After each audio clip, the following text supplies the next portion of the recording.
soul felt its worth, a thrill of fall. The weary world rejoices, for yonder breaks a new and glorious morn. Fall on your knees,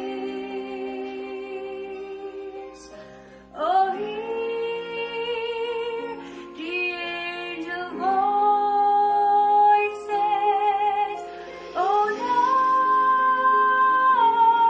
night divine, oh, night when Christ was born, oh, night divine, oh, night divine.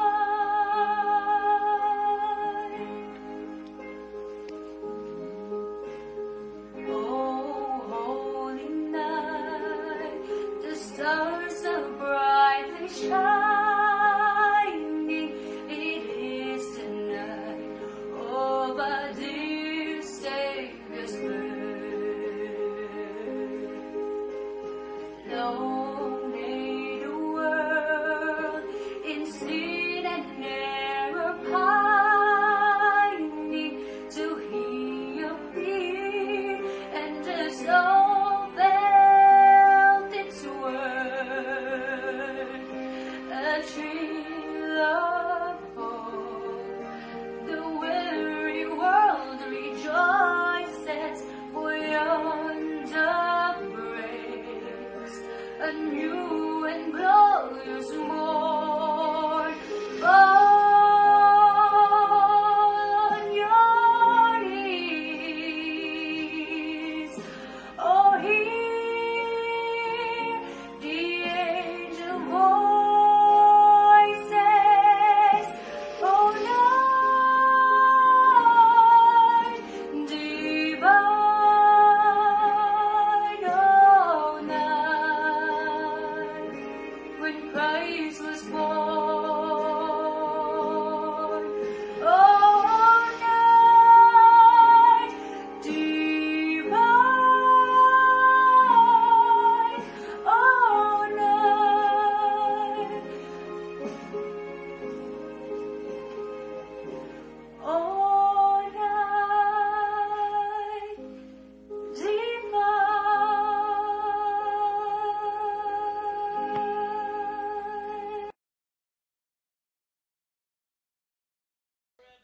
Good morning, Jesus! Masaya ba kayo, mga kapatid? Masayang masaya. Parang yung awit ni Mr. Ed. Masayang masaya. Masayang masaya. Masayang masaya dito ngayon ang atmosphere dahil 4 na araw na lang, mga kapatid. Pasko na. Oo, thank you, Lord. Sige po.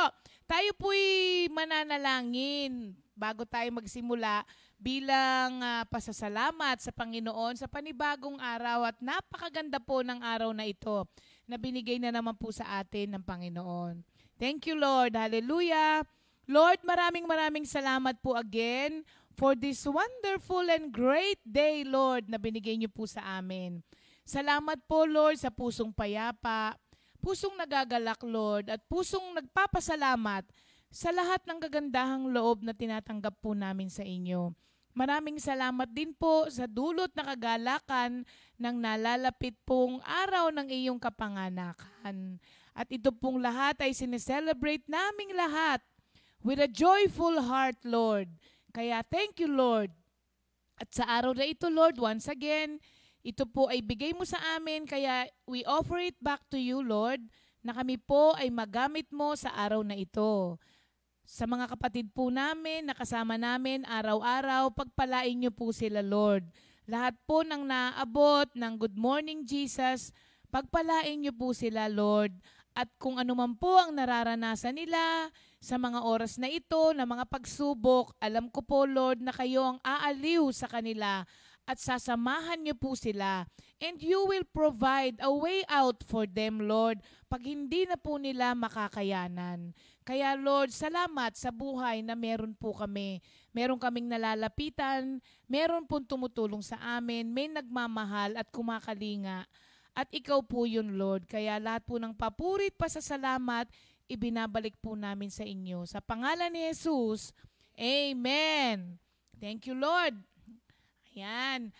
Pagpapatuloy, mga kapatid, nung atin pong VOTD. Nakakatuwa po ito kasi medyo madami po yung mga nagme-message sa akin dito po sa ating topic na ito. Yung iba nakakaiyak ang kanilang mga sitwasyon ngayon, 'di ba? Marami sa atin nagagalak, lalo na po magpapasko. Pero meron din po tayong mga kapatiran, meron din po tayong iilan na mga kapatiran na sa mga panahon na ito, nahihirapan po silang i-reconcile yung pagiging joyful dahil sa mga nararanasan po nilang pagsubok. Pero ang nakakatuwa po dito, hindi nawawala po sa kanilang kaisipan na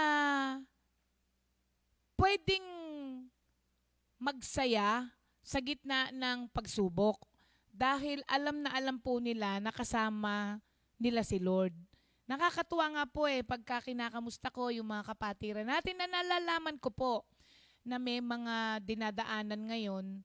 Pag kami ni-message ko, ako po ang nabibless sa mga sagot nila. Kaya napakahalaga po nitong pinag-uusapan natin na Christian home.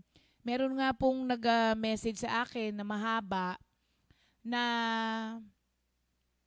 galing po siya sa mga desisyon na hindi tama sa buhay niya. Na nahusgahan siya ng sobra ng kapaligiran niya dahil nagawa niya yung mga bagay na yon. Pero salamat na lang po at meron daw mga kapatiran na gumising sa kanya at nagdala po sa kanya sa Panginoon. Kaya nung na-kay Lord na po siya, unti-unti daw pong naayos yung buhay niya. Pati yung tingin niya sa sarili niya, na ang tingin sa kanya ng maraming tao sa kapaligiran niya ay isang masamang babae, nung napunta siya sa Panginoon, unti-unti pong nabalik yung self-respect niya. At inayos ni Lord ang kanyang buhay. Sa kabila po ng panghuhusga ng maraming tao, naayos. Kaya lang ngayong mga panahon na to, yung magulang naman niya ang nagkaroon ng hindi magandang pangyayari. So parang bumabalik daw lahat yung mga pinagdaanan niya. Mahirap po ang kalagayan nila. Meron naman din tayong mga kapatiran na hindi naman po nagkulang sa paalala sa kanyang anak na lumayo po sa Panginoon. At ngayon ay napahamak. Tapos, may sakit pa yung mga magulang. So, imaginein po ninyo, kaya nga minsan, ako po'y nalulungkot kapag meron ng mga taong pinagpala, pero maliliit na bagay, pinagdaramdam, pinag-aawayan, pinagrireklamo. Mga kapatid, ang dami pong mga kapatiran tayo na kapag tinignan lang natin at nalaman natin, sasabihin mo sa sarili mo, nakakahiya naman pala ako para eto lang. Ginagawang ko pa ng malaking bagay, ang liit-liit na bagay. Samantalang meron po pala tayong mga kapatiran. Nung isang araw nga may nag-message sa akin.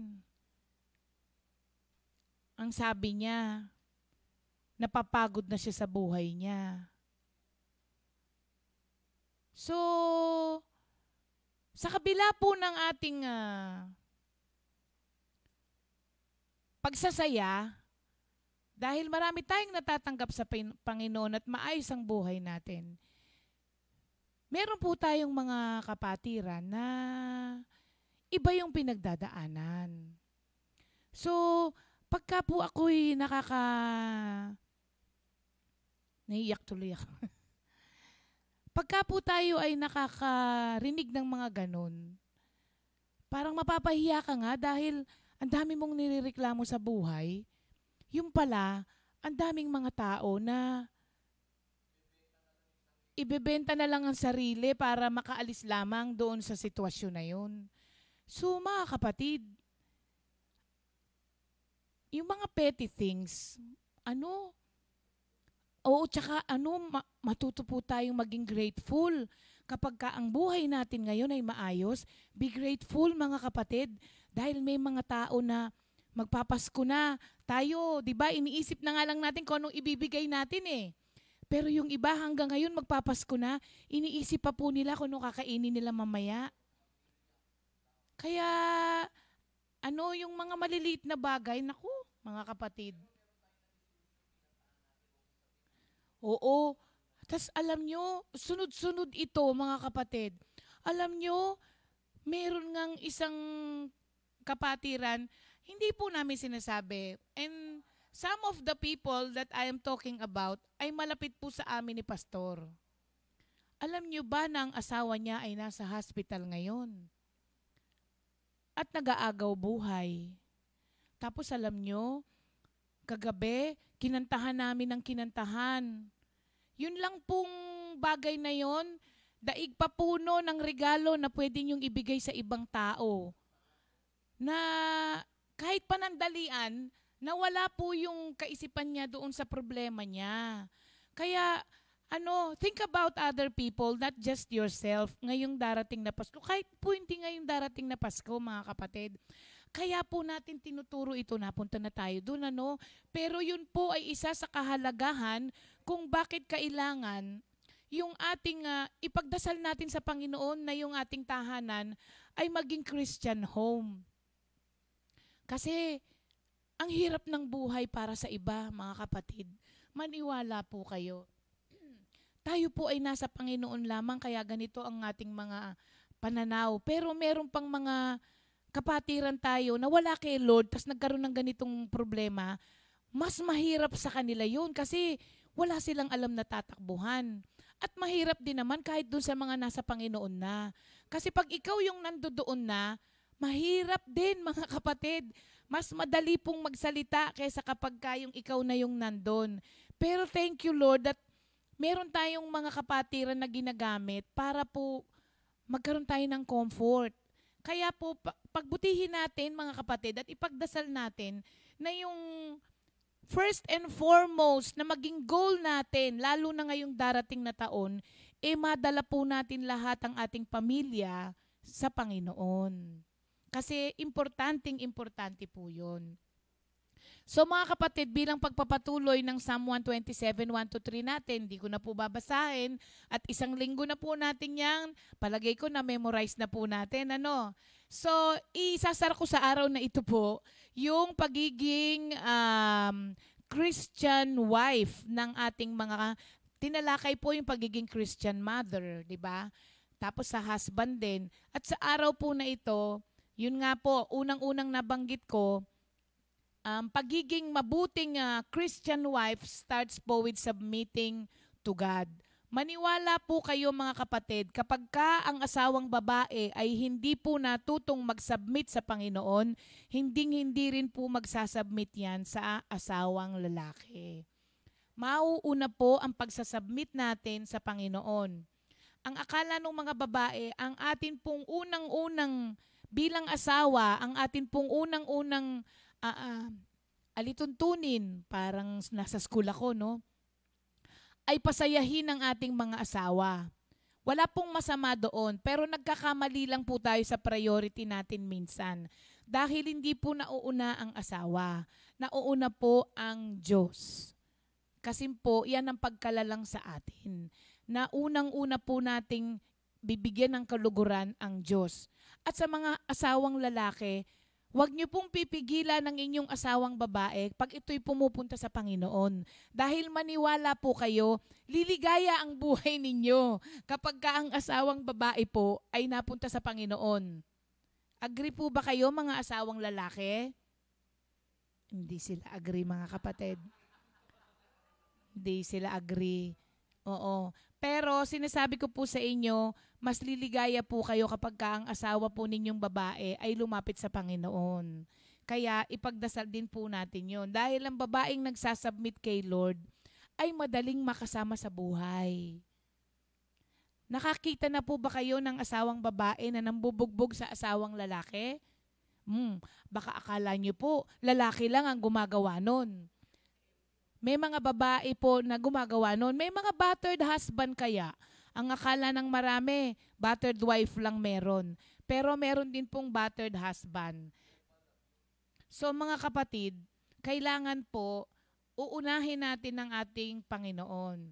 Kaya nga po, yung pangalawa na kailangang matutunan ng ating mga Christian wives ay get your priorities straight. Yun nga po, una ang Panginoon. After the Lord comes your husband. Minsan po, sobrang lakas ng iyak ng mga bata at sobra ang demand ng mga bata na ang nangyayari po, nauubos ang oras ng mga asawang babae sa pag-aalaga at pag-aaruga at pag-meet ng needs ng mga anak. Nakalimutan po nila na meron silang asawa na meron ding needs na kailangan niyang i-meet. Sabi ng mga asawang babae, lugi. Hindi po. Kaya po tayo nilalang ng Diyos para sa ganyan. Ngayon po, ang nangyayari, yung asawang lalaki, dahil sa hindi naman kumikibo, dahil nakikita niya na nauubos ng asawang babae yung kanyang panahon, sa mga anak naman din niya, hindi siya kumikibo. Pero hindi po dahil sa hindi kumikibo ang asawa po ninyo, ay wala pong pangangailangan. Meron po. Kaya minsan, nagugulat na lamang ang mga asawang babae, meron na palang iba na nag-meet nung needs nung asawa niya. Tapos, iiyak po tayo. Samantalang tayo po ang nagkulang, kaya yung needs ng ating mga asawang lalaki ay na-meet ng iba. Mali pa rin yun. Walang justification. Pero po mga kapatid, wag natin bigyan ng reason yung mga asawang lalaki para maghanap ng makakamit ng needs nila outside of the home. Dahil yun po ay ikasisira ng ating tahanan. So yun po mga kapatid, set your priorities straight. Pero alam nyo yung naunang sinabi ko, ito po ay isang factor sa buhay po natin na non-negotiable. Ibig pong sabihin, ang relasyon po natin sa Diyos na nauuna palagi ay non-negotiable. Ibig pong sabihin, hindi mo to pwedeng ipagbaliwala. Hindi mo po ito pwedeng isang tabi para unahin mo yung mga ibang bagay. Non-negotiable ang ating relasyon sa Panginoon. Palagi pong nauuna yon. Pati po sa time natin, non-negotiable dapat ang time mo sa Panginoon. Kaya nga po ang sabi rito, set your priorities straight. Without us realizing it, kapag inuna natin ang ibang bagay, halimbawa paggising sa umaga, inuna yung anak, inuna yung mga pagluluto para sa anak, inuna yung pangangailangan ng asawa, nang hindi man lang po nag-spend ng time with the Lord, mali po yun. Sorry po, you can disagree. You may disagree with me, pero yun po dapat ang nauna. Non-negotiable ang time natin with the Lord. Because everything in our life depends on that time with the Lord. Maniwala po kayo, lahat po ng mangyayari sa atin sa buong maghapon ay nakadepende doon sa time natin with the Lord. Sasabihin mo, Sister, ikaw wala kang anak, wala kang mga anak na nangangailangan, kailangan magluluto. Di po agahan nyo ang gising para po yung time nyo with the Lord wag makompromise. Tapos, saka po kayo magluto. Sa taong gusto, maraming paraan. Sa taong ayaw, maraming dahilan. Kayo rin naman po ang magpapasya nun. Pero, ang sinasabi lang po natin, non-negotiable ang ating time and relationship with the Lord. So, set your priorities straight. Baka bali-balik ko ang ating priorities, mga kapatid. Your relationship with God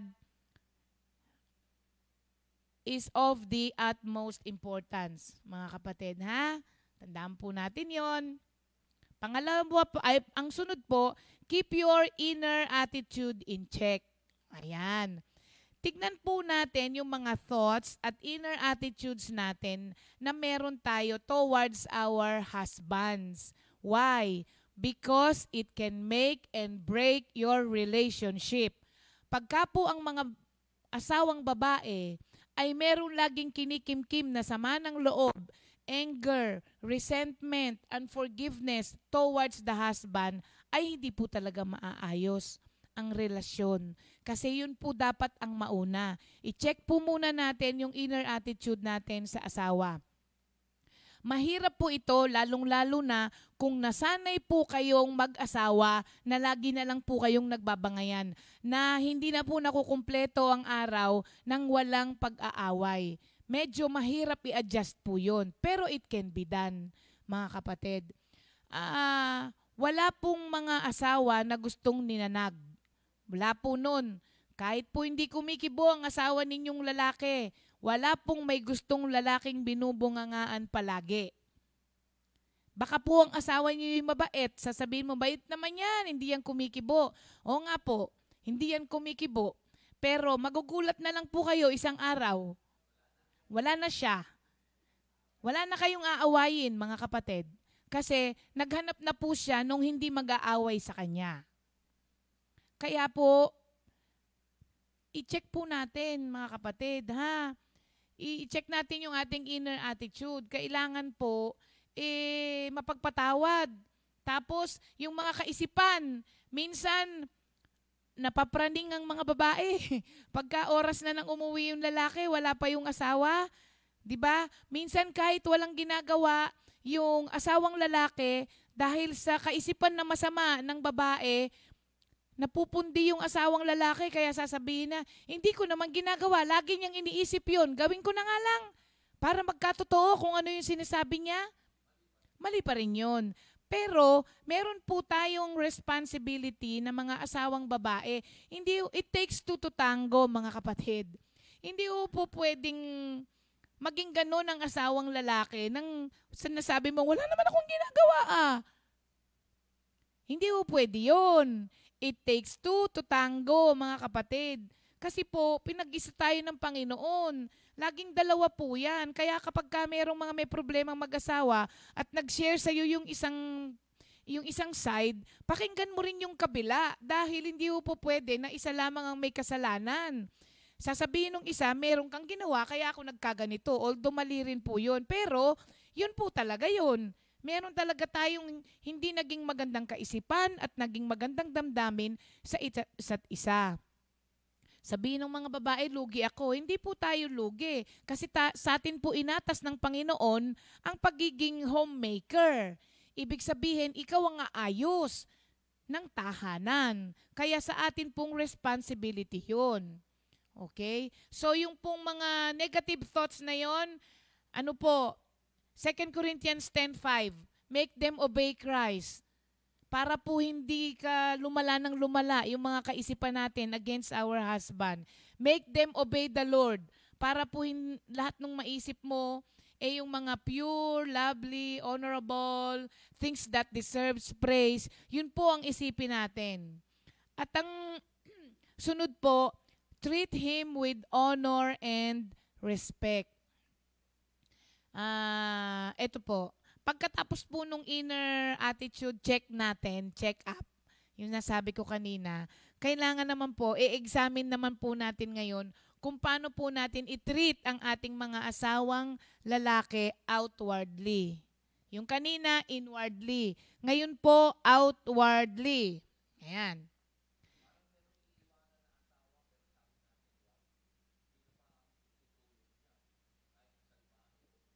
Oo. So, sa Bible po, hindi naman po diyan sinabi na magpasakop ka sa iyong asawang lalaki kapag mabait siya sa iyo, di ba? Wala naman pong nakalagay doon. Pero mga kapatid, dire-remind ko lang po ulit ha, ang ating pagpapasakop sa ating mga asawang lalaki ay within the boundaries of the Word of God and the will of God. Kapag ka po ang pinapagawa na po sa atin ay outside of the will of God, ang unang-una po nating responsibility is with the Lord. Pangalawa lang po yung asawang lalaki, kaya kapag kayong asawang lalaki, itinuturuan na po yung kanyang asawang babae na magkasala sa Diyos, ay hindi na po dapat yun sinusunod. Dahil ang unang-unang sinusunod po natin ay ang Panginoon. Mga kapatid, so treat him with honor and respect. Hindi po dahil sa mabait siya o kaya hindi mo siya susundin, hindi mo siya ititreat ng ganon dahil masama siya. Hindi po. Sinabi po ng Diyos na irespeto natin sila regardless, so give them the honor and respect. Alam nyo, merong mga pamilya na sa mahabang panahon, ang kanilang mga asawang lalaki po ay nag-abroad. Kumikita para may ibuhay sa pamilya. So ang naiwan lamang po sa mga bata ay ang asawang babae. So dahil po yung asawang babae ang kasama most of their lives ng mga bata, parang ang authority na kinikilala nila, nanay. 'Di ba? So yung mga asawang babae na naiwanan po, napakalaki purang responsibilidad din po natin para ipakita natin sa mga bata kung papaano po nila i-treat yung ama ng tahanan with honor and respect. Hindi po ito namamalayan ng ibang karamihan ng mga OFW workers. Na pag umuwi na yung asawa, pag may sinabi yung lalaki sa bahay, sasabihin ng nanay, hindi mo kilala yung mga anak mo, hindi nila gusto yan. Isipin niyo po ang damdamin nung asawang lalaki na nagtrabaho ng malayo po sa pamilya, sa inyo at sa mga anak ninyo, ng mahabang panahon para po may ibuhay. Tapos nung time na kasama nyo na siya sa bahay, bawal siyang magsalita sa mga bata dahil sasabihin mo, hindi mo kilala yung mga anak mo kasi matagal ka nang wala rito. Baka may resentment, no? Kaya nakakapagsalita ng ganon. So, sasabihin, hindi ganyan ang patakaran namin dito habang wala ka sa bahay, ito ang mga sinusunod namin. Masakit yun, mga kapatid, dun sa asawang lalaki. Kasi napalayo na nga po sa inyo at kumikita, magtatrabaho para may ibuhay sa inyo. Tapos pag nasa bahay na siya, wala pa rin po siyang say. Tapos pati yung mga bata, hindi rin po siya pinakikinggan. Napakalaki po ng responsibilidad ng nanay sa mga bata para itrato nila ang kanilang mga ama with honor and respect. Alam nyo, mga kapatid, meron po tayong mga pamilya. Ito kahit na kay Lord na tayo, ha? Yung una, yung mga iba, wala pa kay Lord. Ang hirap na pong i-correct nung napunta kay Lord, sabi nila. Kasi nung wala raw po sila kay Lord, masyadong matapang yung asawang babae. Ngayon, nag-abroad yung asawa. Kaya po, yung anak na babae, naging tomboy. Kasi nakita niya yung nanay niya, tumatayong lalaki at ama ng tahanan. Na pati yung tatay sumusunod doon sa nanay. Kaya nga kala nung batang babae, maging ganun siya. Kaya lumaki po siyang parang lalaki. Yun namang anak niya lalaki, dahil nakikita niya, wala yung tatay niya, absent dahil nagtatrabaho sa ibang bansa.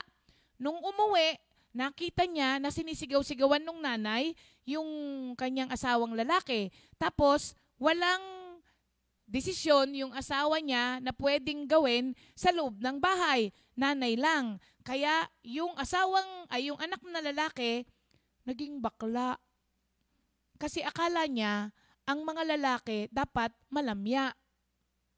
Nung napunta kay Lord, mahirap i-correct. Sabi nila, thank you Lord na lang po at merong mga ilan na naayos ang buhay ng mga anak pa din. nung napunta kay Lord. Oo, kasi ako, dahil panganay po ako, tapos ang tatay ko talagang so ang akala ko, tapos gusto niya, lalaki pa. So lumaki po akong tigasin, mahawak ng baril, tapos ang gusto ko nung pag-aralin ako ng martial arts. Ganon, yung mga pambabae, hindi ko po gusto. Hanggang ngayon, lumaki po ako na hindi ko gusto yung mga kulay pambabae. Hindi po ako nagre-red, mga kapatid. Kung nagre-regalo po kayo sa akin, sorry po pero yung mga red po na binibigay nyo, napapamigay ko din. So, malaki po ang nagagawa ng mga magulang, especially the mother, mga kapatid. Kaya, if you treat your husband with honor and respect, your children na nakakakita po kung ano ang ginagawa nyo will do the same. Kaya, wag po kayong magagalit kapag yung mga asawang lalaki, sinasabi nila, ikaw ang may kasalanan kung ba't di ako nilirespeto ng mga anak mo. Totoo po yun. Oo, tapos alam nyo, pagka yung mga asawang babae mahilig mag-makeup, wag po kayong magme-makeup sa harapan ng mga anak nyong lalaki. Oo, kasi ginagaya po kayo nila. Kasi kayo yung nanay sa inyo lumabas yun. Kaya ang lahat ng ginagawa ninyo, tinitignan. Kaya nga po yung anak ni Sister Jenjen, yung si John Floyd, hiniwalay po ni Pastor kay Sister Sally. Kasi sinasabi ko na kami. Kasi natutulog po dati si John Floyd kay Sister Sally. Hiniwalay na po namin kasi lumalamya nakita nyo naman po si Sister Sally, di ba? Sagana sa arte. Parang may braces pag nagsalita. Sharp naman yan.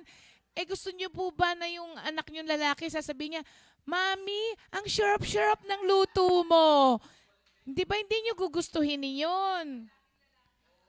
Alam nyo, napakalaki po talaga ng responsibility ng nanay. Sorry po, pero kayo po talaga ang naging nanay Kaya sa inyo po nakaatang talaga yung responsibilidad na ganon. Tapos po, habang maliit pa ang bata, ipakilala nyo po sa kanya kung sino ang authority sa bahay. Kaya po may mga batang lumalaking spoiled brat, hindi po sila naturuan na gumalang sa authority or i-recognize ang authority. Alam niyo po ba na pagdating po ng araw, paglabas ng bahay niyan, wala rin pong kikilalaning authority yan outside. Kaya po may mga bata na nakukulong ang aga-aga. Ang bata-bata nasa kulungan. Why? Hindi po sila naturuan na rumispeto sa otoridad. Kasi sa bahay, kung ano ang gusto nila, yun ang nasusunod. Hindi ba, Jen? Pag sinabi nung anak, batang-bata pa, ape, gusto raw niya ng kape, bibigay nung nanay. Milk tea, bibigay ni Jen. So, turuan natin habang bata, kasi pag lumaki na po yan, mahihirapan na po mga kapatid. At ang panghuli po, mga kapatid, maintain your relationship with Him. Dito po tayo medyo, nagkukulang. Maintaining our relationship with the husband. Kasi sabi nila, nagkaanak na Kaya syempre, yung mga anak na, wala nang date-date. Wala nang date-date. Di na uso daw yung date-date. Diyan po tayo nagkakamali. Alam niyo po ba na napaka-importante sa relasyon na kailangan meron po kayong we time na mag-asawa lamang po kayo? Actually po, alam niyo, ina-advise ang mga mag-aasawa, lalo na po yung may mga anak, to go out without the children. Kasi po, nawala na po yung we time ng husband and wife. When was the last time po, mga asawang lalaki, na dinate nyo po yung inyong asawa na siya lamang? Minsan kasi po, nagtitipid yung mga asawang lalaki, di ba? Kaya minsan, yung regalo po na binibigay ninyo sa asawa ninyo, yung regalong magagamit nyo rin sa bahay, tipid na. Kasi, niregaluhan mo na siya, makikinabang pa yung buong bahay. Minsan, sasabihin nung ano, ang gusto ko sana regalo mo sa akin. Makeup. Makakain ba yan? Tas, hindi na. Ako magre-regalo sa'yo. Dapat kung ano yung gusto ko. Tapos, riregaluhan ka niya, washing machine. Para maglaba ka, para sa kanila.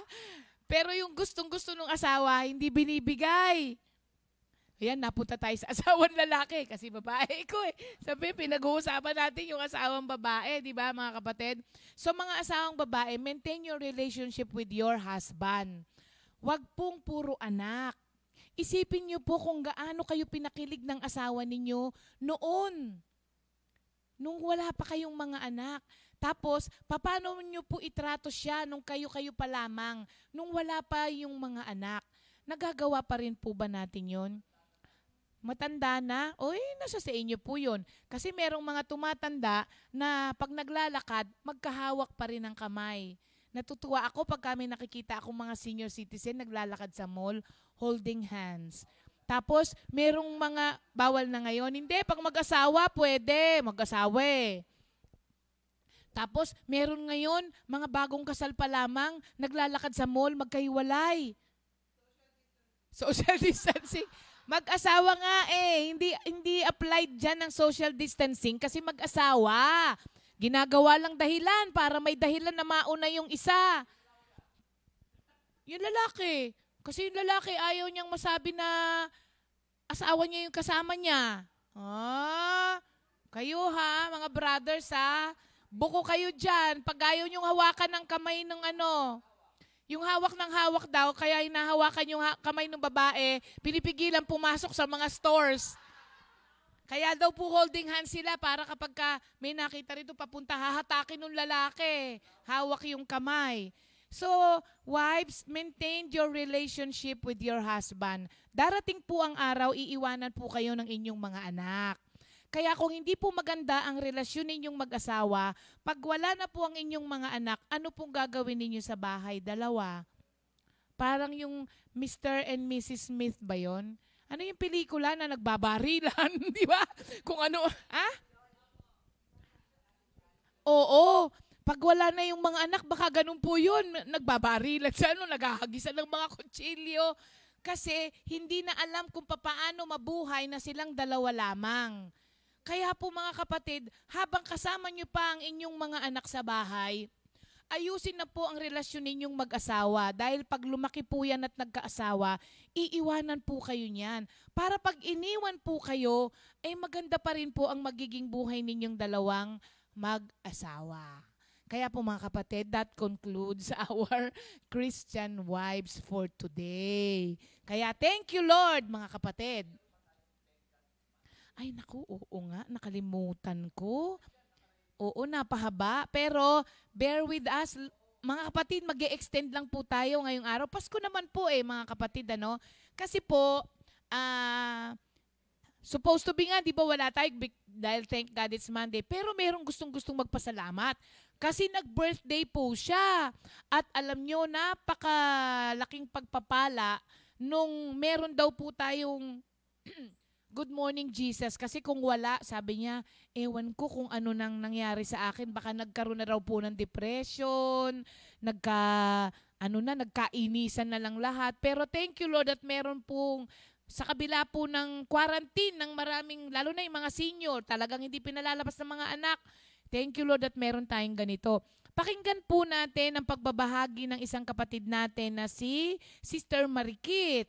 Magpapasalamat po siya kasi nag-birthday siya.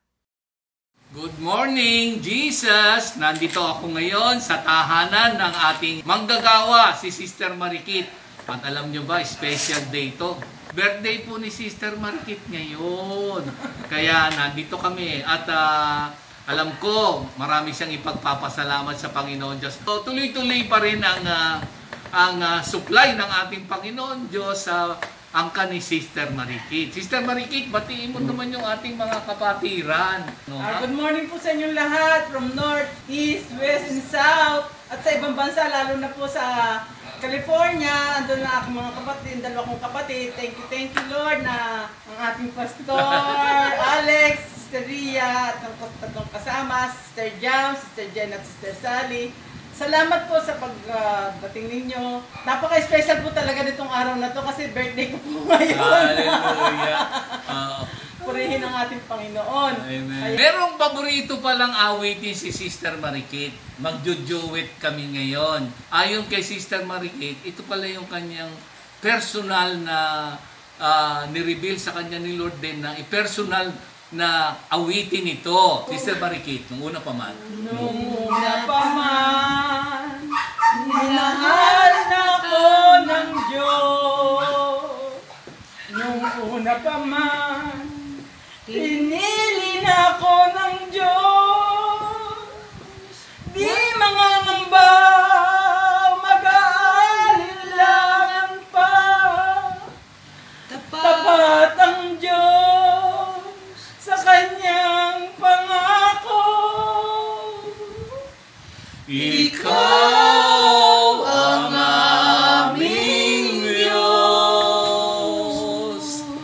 Tunay ka, kamangha-mangha, kadakilaan mo'y aming ihahayag, pagkat pag-ibig mo, Jesus, ay hindi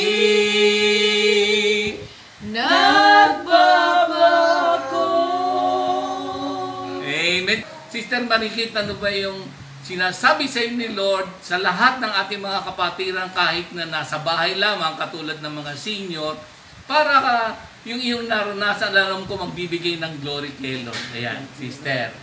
Yung pangyayari po sa atin ngayon kasi na nagkaroon ng pandemic, nagkaroon ng... Huwag po tayo mawala ng pag-asa at pagtitiwala sa Panginoon na lahat po ng ito ay may kapahintulutan ng Panginoon para po sa ikabubuti nating nagmamahal sa Kanya. Lagi ko po sinasabi ito sa pamilya ko God works together for good for those who love Him, kasi may purpose po lagi ang Panginoon. Amen. Ako po ay very thankful kay Lord kasi meron nga po akong kapatid na may cancer na dalawa lang po silang mag-ama sa bahay, tapos nagtatrabaho yung bata. Ting pupunta po ako sa kuya ko, naiiyak ako kasi doon lang yung halos di na rin siya nakakatayo. Wala, siya lang mag-isa. Pero glory to God po, nung nagkaroon ng pandemic, nag-work home ang aking pamangkin, nakasama niya ang kanyang father. Amen. Na lumakas po siya hanggang sa siya kinuha, kayakap-yakap siya ng anak niya. Kita ko po talaga ang Panginoon kasi yung nasa state po namin, nagkaroon ng aneurysm,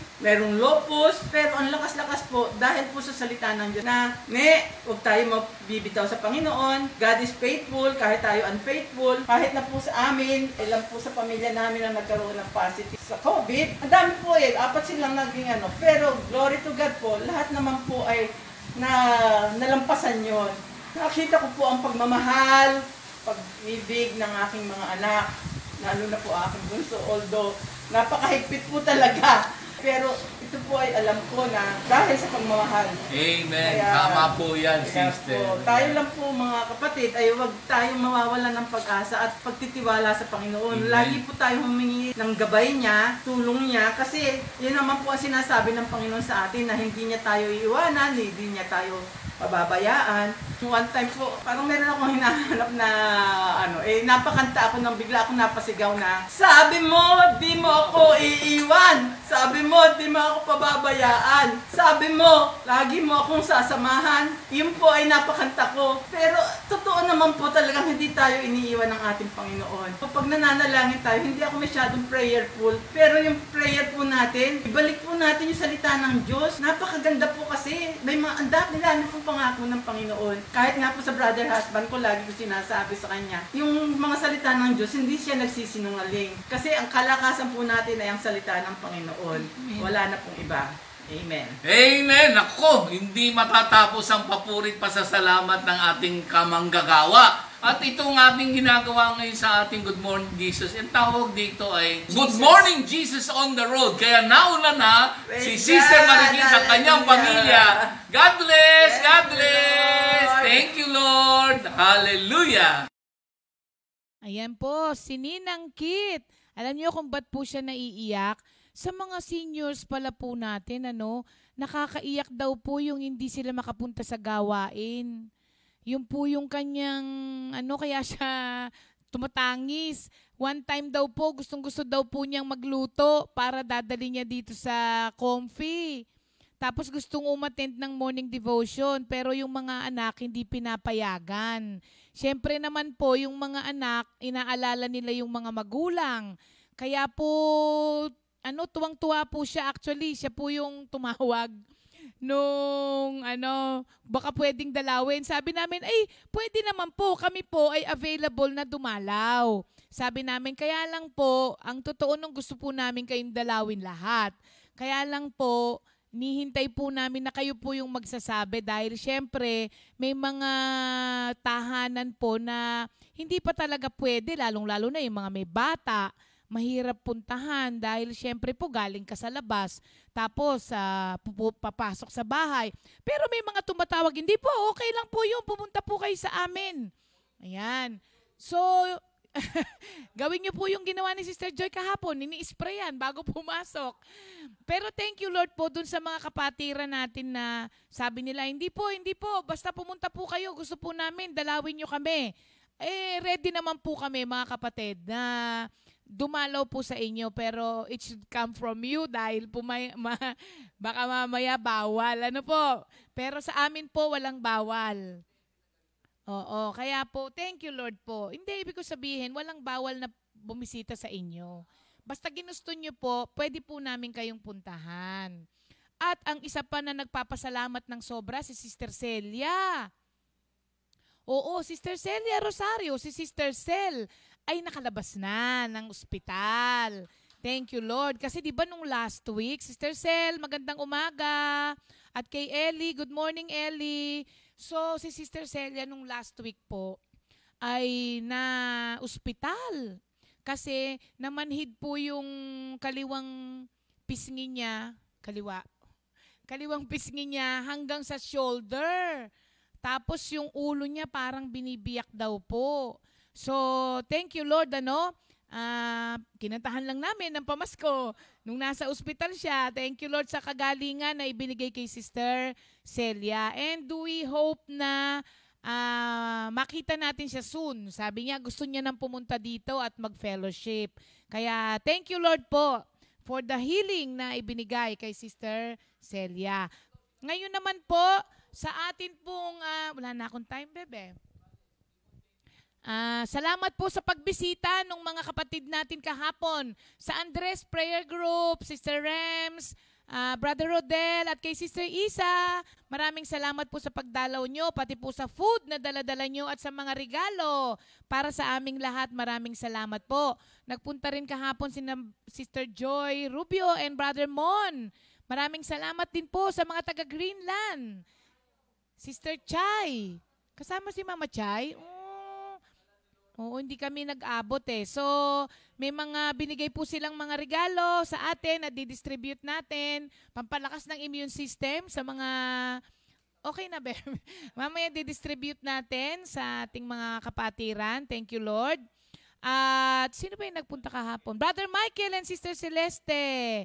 Thank you, Lord po, sa pagbisita niyo po sa amin. At para po sa ating memory verse of the week, ito po ay Isaiah 9:6. Ano to eksaktong-eksakto to. Pasko ngayon mga kapatid, dapat memorize natin ito. Isaiah 9:6. For unto us a child is born, unto us a son is given, and the government shall be upon his shoulder, and his name will be called Wonderful, Counselor, Mighty God, Everlasting Father, Prince of Peace. Yan po ay nasa Isaiah 9:6. At siyempre, kakalimutan ba naman natin ang mga may birthday sa araw na ito? Na sina Sister Berrose Katabay Hugo ng ating Pangasinan Prayer Group. Sister Berrose, happy birthday sa iyo at kamusta na po kayo dyan sa Pangasinan? Birthday din po sa araw na ito ni Sister, mabagal naman ngayon, Sister Melinda Tapay, kay Sister Teresita Sison, at kay Brother Johnny Velasco. Father ni Miay. Oo, at saka ni Pichi. Okay. Miay yun, Miay. Oo, hindi may ay. May I go out. Happy birthday po sa inyong lahat mga kapatid. Happy birthday to you. And we only have 4 days before Christmas. Thank you, Lord. Mga kapatid, dapat na araw na lang, Pasko na. Yes, we have a song, new song of the day. At ito po ay composed by Minister Jeff Borja. Yes, again, kasi siya yung binibigyan ni Lord. At arranged by Brother SJ ulit. At nagpapasalamat po tayo kay Brother SJ sa kanyang mga magagandang arrangement. At sung by Sister Marichu Borja. At nagpapasalamat po ako sa aming technical team. Oo. 4 na lang po kaming natira. Dahil may mga pasok na yung mga bata. O, diba? Kinakarir na rin namin ang pag-e-edit. At nag-aaral po kami sa ganito. Thank you, Lord, na si Minister Arnold dito na nakatira sa worship center. Araw-araw, inaayos niya ang lahat. At nagrireklamo na si Sister Lisa, doon ka naman daw sa bahay mag-ayos. Si Sister Jampo, na dito na rin nakatira. At si Sister Tata, na kalahati ng kanyang araw, ay dito nakatira. Siyempre, meron siyang sir na kailangang uunahin. Teka, si Arnold meron palang madam na kailangang unahin din, ano? Ayan. Buti pa si Jam, no? Jam? Kay Lord talaga siya. Ayan. Tignan na po natin ang new song ni Brother Jeff Borja. Merry Christmas po sa ating lahat. Thank you, Lord.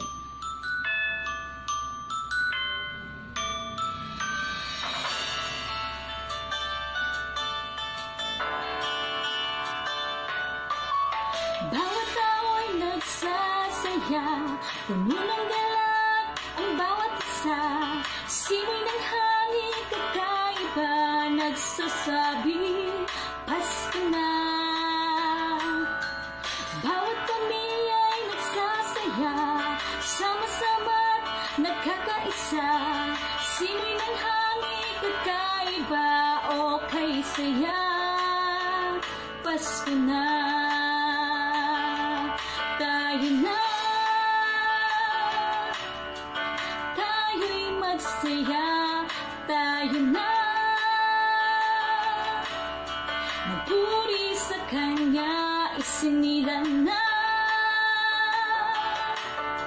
ang tagapagligtas, si Jesus ang dahilan ng Pasko. Bawat tao'y nagsasaya, puno ng galak ang bawat isa. Simoy ng hangin kakaiba, nagsasabi, Pasko na. Bawat pamilya'y nagsasaya, sama-sama't nagkakaisa. Simoy ng hangin kakaiba, okay saya, Pasko na. Tayo na, tayo'y magsaya, tayo na. Magpuri sa Kanya, isinilang na ang tagapagligtas, si Jesus ang dahilan ng Pasko. Nagbibigayan ng regalo, nagmamahalan sa tuwing Pasko. Kapayapaan ang hatid nito, ang hiling ko ay laging Pasko. Tayo na, tayo'y magsaya, tayo na. Magpuri sa Kanya, isinilang na ang tagapagligtas, si Jesus ang dahilan. Tayo'y magsaya, tayo na magpuri sa Kanya, isinilang na ang tagapagligtas. Si Jesus ang dahilan, si Jesus ang dahilan, si Jesus ang dahilan ng Pasko.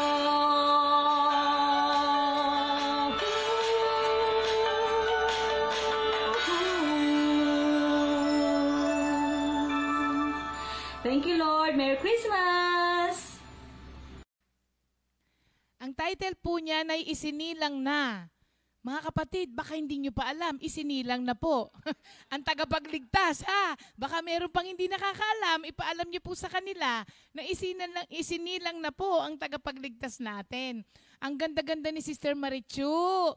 Oo, alam nyo, kagabi lang niya yun ginawa after niyang manalo ng computer chair. Kaya di ba ang saya-saya niya? Nanalo ng tablet kagabi sa Mine si Jolly. Si Sister Maripas nanalo ng cellphone. O, di ba? Si Sister Joy nanalo ng JBL headset. Si Tata, ano kay Tata? External hard drive, tsaka si Jam. Parang si Jam, ang daming inahakot na premyo, no? Lugi tayo kay Jam kasi alam niyo kung bakit? Ang bilis niya mag-mine. Control C, Control V, Control C, Control V. Ganun lang si Jam, kaya talo tayo sa kanya. Yung mga matatanda, ganyan, P, R, asan ba yung E? Walang S ang cellphone ko, sasabihin nila.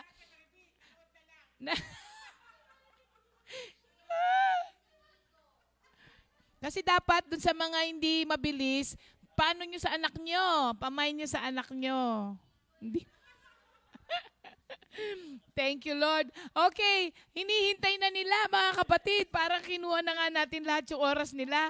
Hinihintay ng ating mga kapatiran ng taga San Pablo ang kanilang Christmas offering sa ating Panginoon.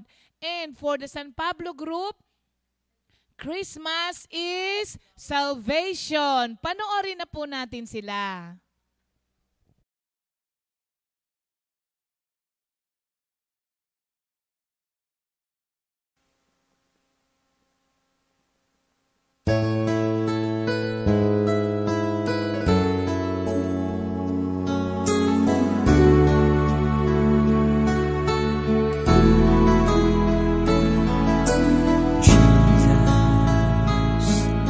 The reason for the Christmas season. Son of God, Father's love, God's gift of eternal life, Word of God, Emmanuel, God is with us, for Jesus is the reason for the Christmas season.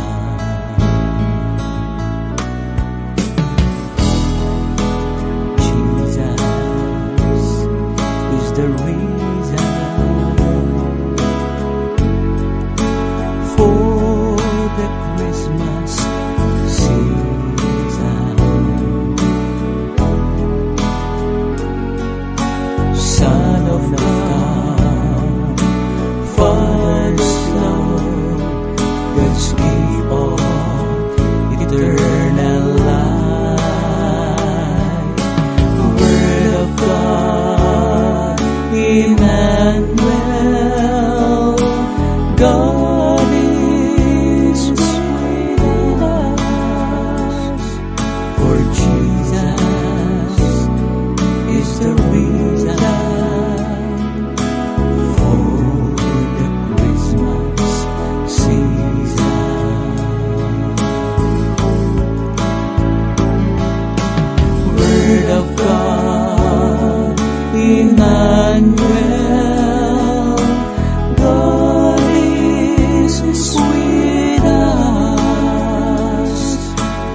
the reason for the Christmas season.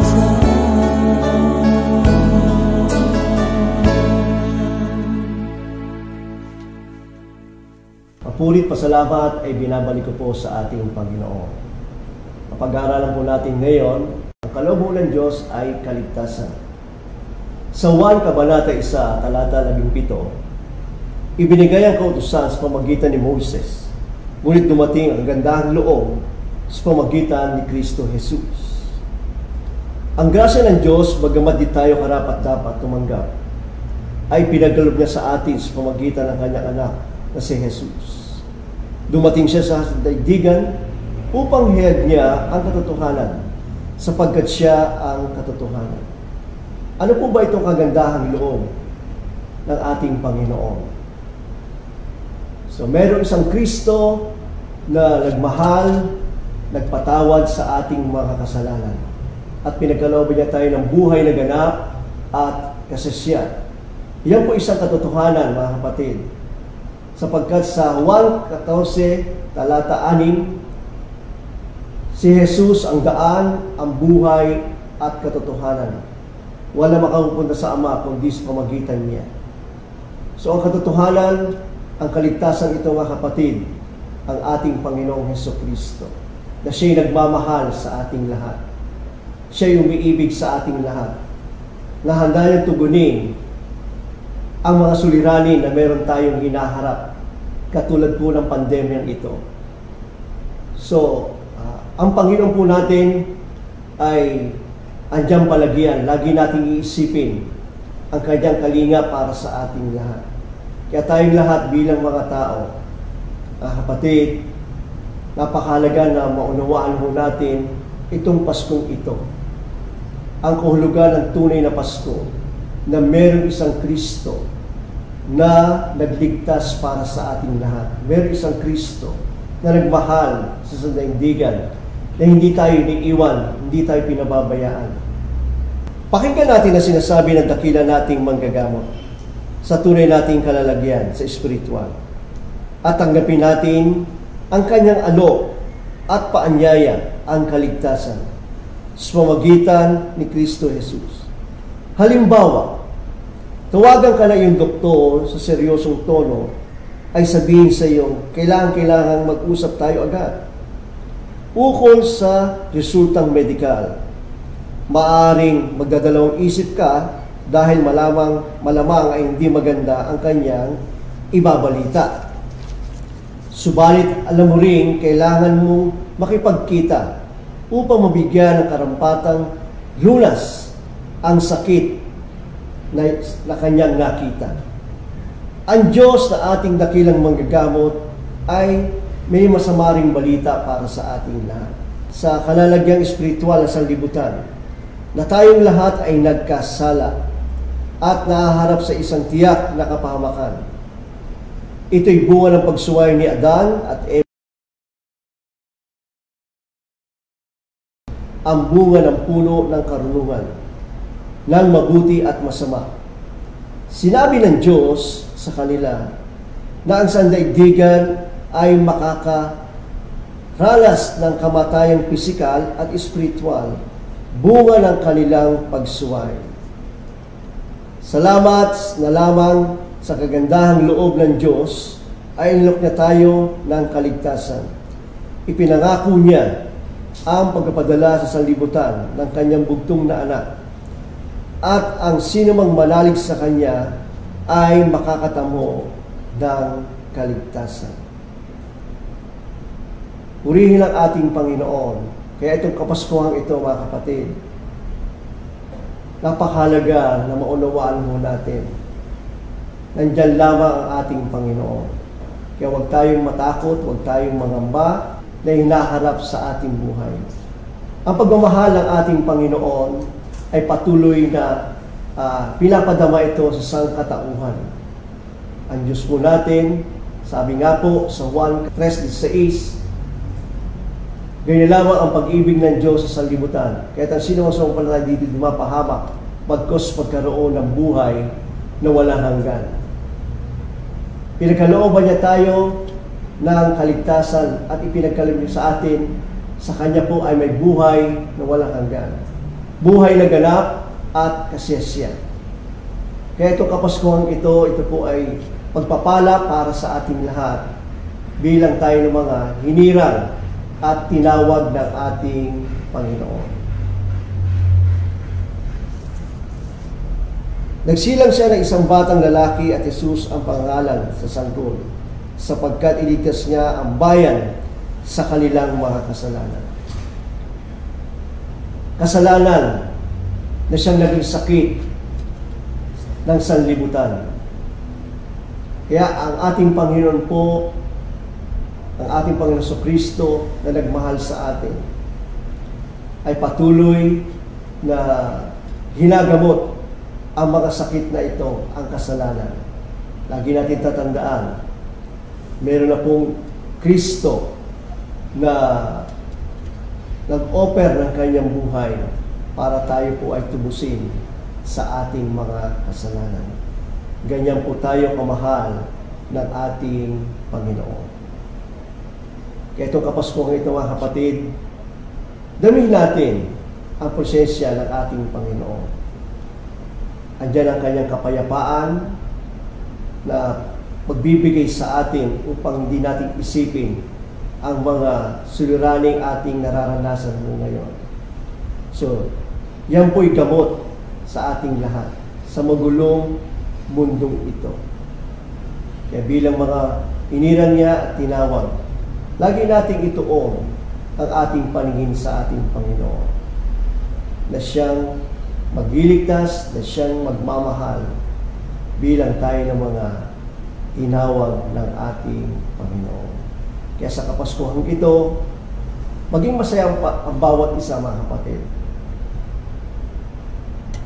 Ang kaligayahan ng ating Panginoon, patuloy nating matatamasayan at madarama sa ating buhay.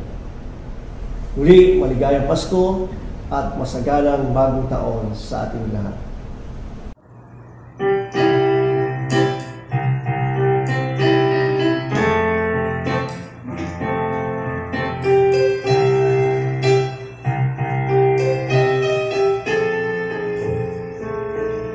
We have a story that everyone knows, but we want to tell it to you again. The child is born in the manger, a promised gift to us by God. His name is Jesus, Emmanuel, God is with us. Say, Gloria, in excelsis Deo, Gloria, Hallelujah, Gloria, in excelsis Deo. The King of glory, the King of glory is born. The child grew up into a person who can redeem the world from its sin. This is not just a story, this is not just a song. This is the old-time truth that will bring joy to you and me. Say, Gloria, in excelsis Deo, Gloria, Hallelujah, Gloria, in excelsis Deo. The King of glory, the King of glory is born. Lift up your hands to the King of glory. Kneel down and worship to Jesus Christ the King.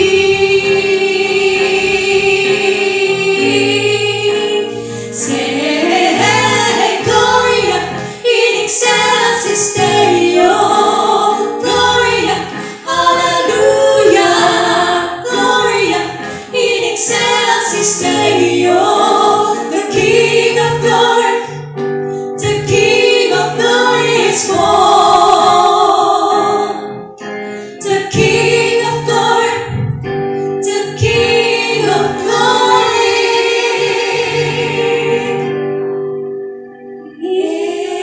is born.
Gave us a new life and fixed it with love.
Christmas, let your heart be light.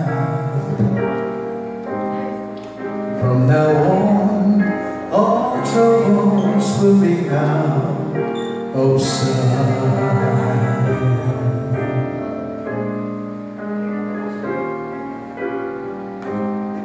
And have yourself a merry little Christmas. Make the Yuletide cake. From now on, all troubles will be miles away.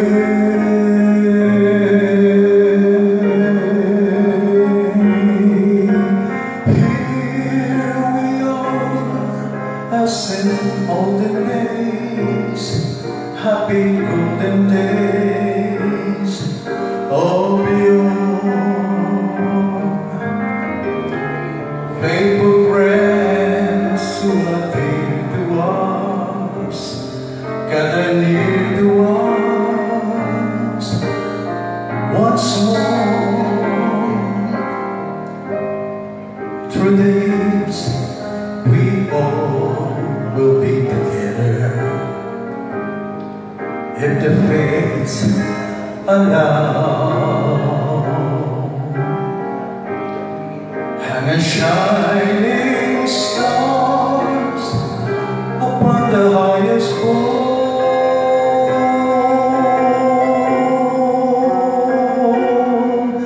and have yourself a merry little Christmas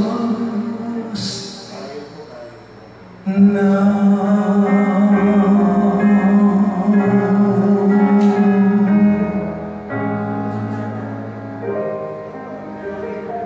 Merry Christmas.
Certain poor shepherds and fields as they lay. is where they lay keeping their ship on a cold winter's night that was so deep. Noel, Noel, Noel, Noel, born is the King of Israel. They looked up and saw a star shining in the east, beyond them far, and to the earth it gave great life, and so it continued both day and night. Noel, Noel, Noel, Noel, born is the King of Israel.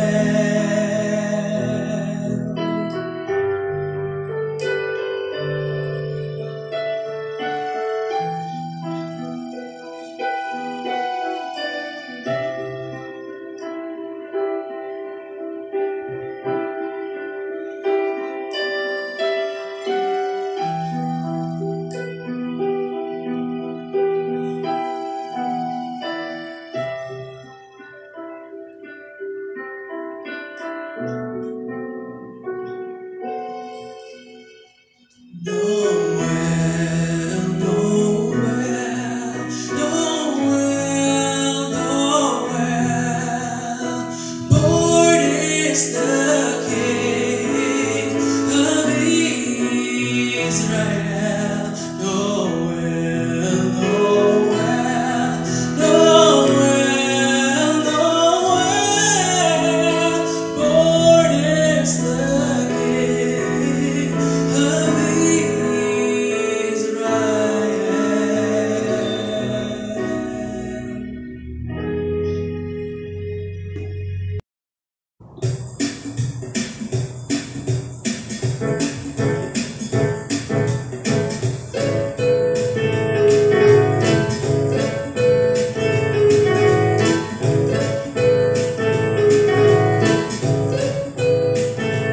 Church bells ringing, people smiling everywhere.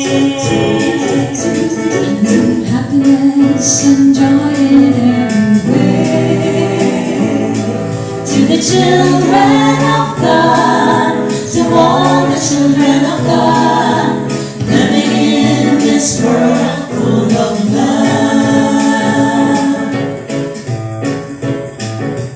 Church bells ringing, people smiling everywhere. To happiness and joy everywhere. To the children of God, to all the children of God, living in this world full of love.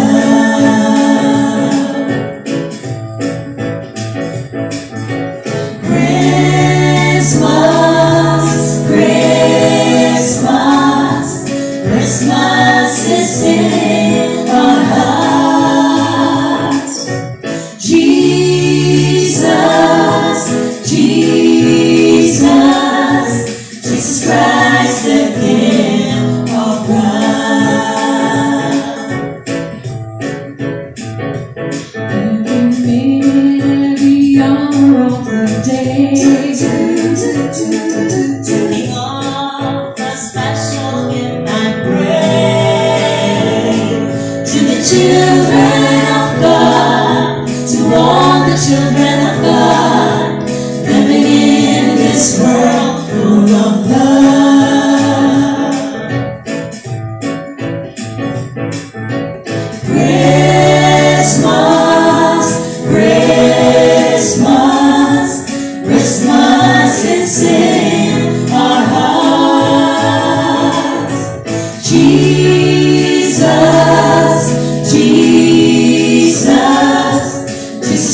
Jesus Christ, the gift of God.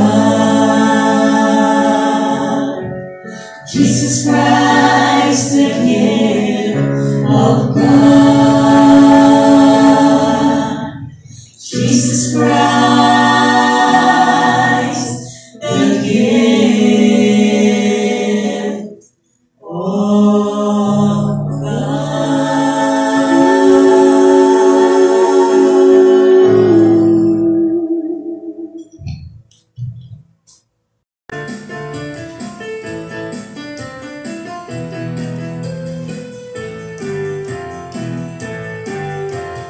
Ang Pasko ay sumawit, tayo ay magsiyawit ng magagandang himig, dahil sa Diyos ay pag-ibig ng si Kristo'y isilang, may tatlong halik ng sidalaw, at ang bawat isa ay nagsipaghandog ng tanging alay. Bagong taon ay magbagong buhay, nang lumigaya ang ating bayan. Tayo'y magsikap upang makamtan natin ang kasaganahan. Tayo'y magsiawit habang ang mundo'y tahimik. Ang araw ay sumapit, nagsambot na lulot ng langit. Tayo ay magmahalan, ating sundin ang gintong aral, at magbuhat ngayon kahit hindi Pasko ay magbigaya. At magbuhat ngayon kahit hindi Pasko ay magbigaya. At magbuhat ngayon kahit hindi Pasko ay magbigaya. At magbuhat ngayon kahit hindi Pasko ay magbigaya.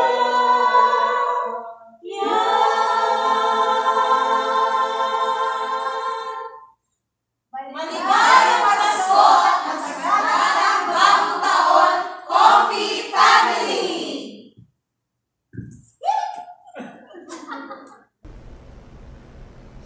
Salamat sa ating Panginoon. Tayo po ay manalangin. Dakilang Ama, ang papurit parangal ay binabalik ko po sa inyo. Una po sa iyong pagmamahal, ay pagkalob niyo po ang iyong bugtong anak para sa aming lahat. Kaya ang bawat isa po ay nagkaroon ng kaligtasan. Kami rin po ay nagpapasalamat, higit po sa mga kapatiran po natin ng mga taga San Pablo at Los Baños. Dalayan ko muli, Ama, sa inyo na ang bawat isa po ay inyong pagpalain sa lahat ng area ng kanilang pamumuhay. Higit po ang sanlibutan ito, Panginoon, na patuloy na madama ang pagmamahal po ninyo, Panginoon, at kapayapaan ng bawat isa. Purihin ka at pasalamatan sa pangalan ni Jesus. Amen.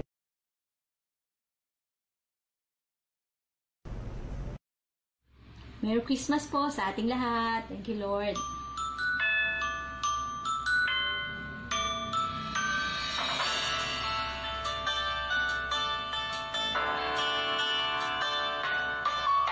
Bawat tao ay nagsasaya, puno ng galak ang bawat isa.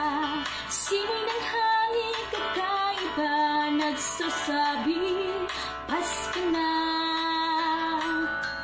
Bawat pamilya ay nagsasaya, sama-sama't nagkakaisa.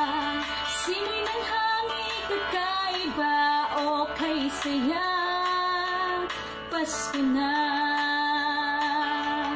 Tayo na, tayo'y magsaya, tayo na, magpuri sa Kanya, isinilang na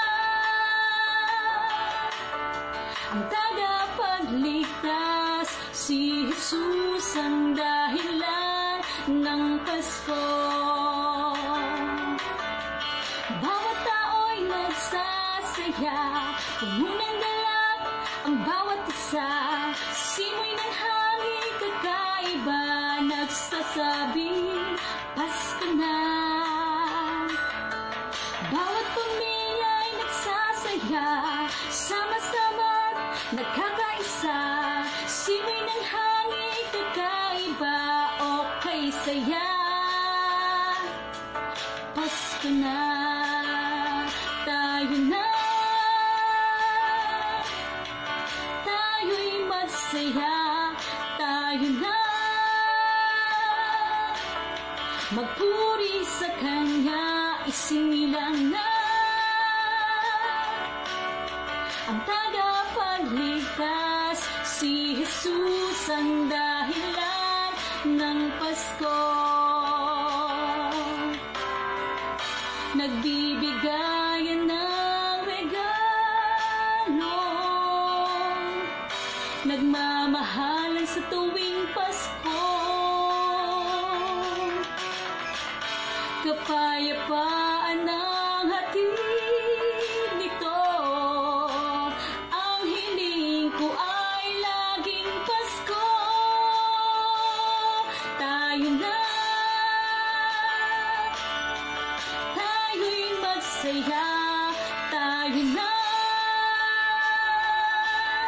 magpuri sa Kanya, isinilang na ang tagapagligtas, si Jesus ang dahilan. Tayo na, tayo'y magsaya, tayo na, magpuri sa Kanya, isinilang na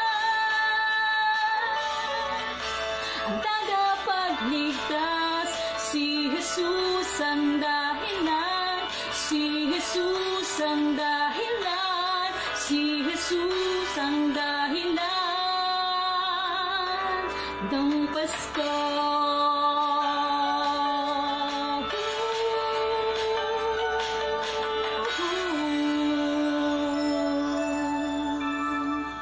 Thank you, Lord. Merry Christmas!